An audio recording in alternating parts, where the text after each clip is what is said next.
Ang high-tech na talaga sa ibang bansa, oh. Yung naghahalo sila ng semento, pero yung taga-bitbit, yung drone.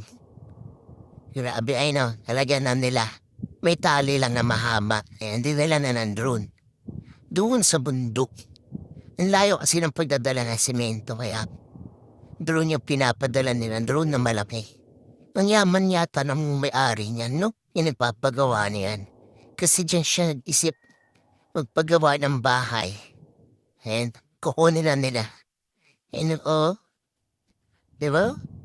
Grabe yung taghatid na semento, drone pa eh, oh. Yan, pinalitan nila ng bagong balde.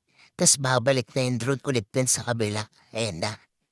Kukuha ulit siya ng semento. Magang galing ng drone pilot to.